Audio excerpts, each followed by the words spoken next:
truth and not somebody else dictating to you how to do your thing, which you know how to do better than anybody else.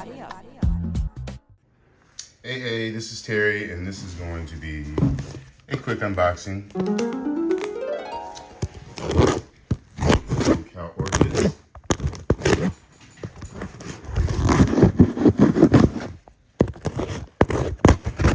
And they had some things that I had to get that are primarily replacements. ORCHIDS, excuse my poor camera work, but I'm doing this granola style Glam Squad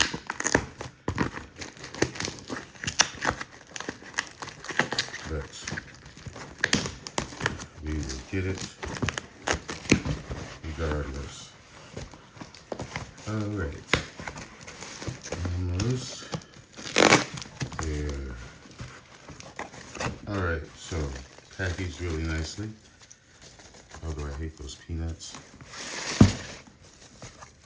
Okay, so these, I got two of these, nice sized reed stem eppies. I had not ever heard or seen of this particular hybrid, so I got two Epilalia Bepi Gouda, Realistic Canyon.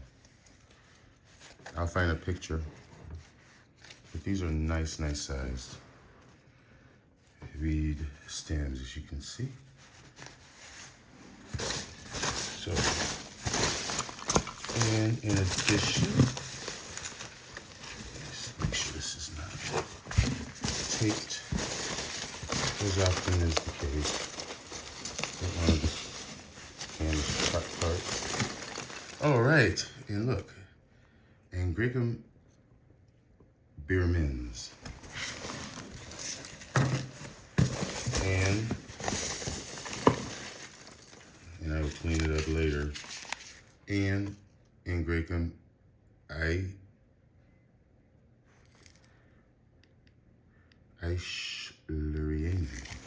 That's how I have been saying it. Very much similar. Angraecums.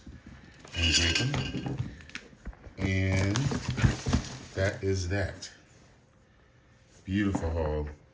You can see why I had to get it. And I am looking at the book here. And here we are. Eichlerianum. Plant with long stems, up to 5 meters long. And there's a picture of the flower. 2 rows of leaves, bilobed at the apex, green perianth flowers, somewhat fragrant, named in honor of German botanist Eichler. Epiphytic and undisturbed forests in those areas. Okay, so I got an infundibulare. No, I got Birmens. That's what I got. And there's Birmens, same dealie, large stems, can be pendant over time and long.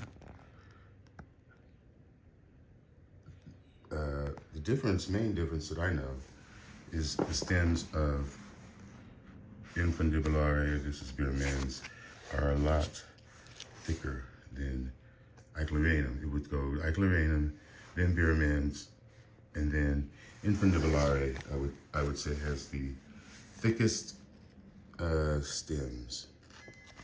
So, but anyway, Birmens, they still are epiphytic orchids in humid forests, well shaded down on trees, and da-da-da. So that's that haul. Thanks for watching. Enjoy your orchids. Bye.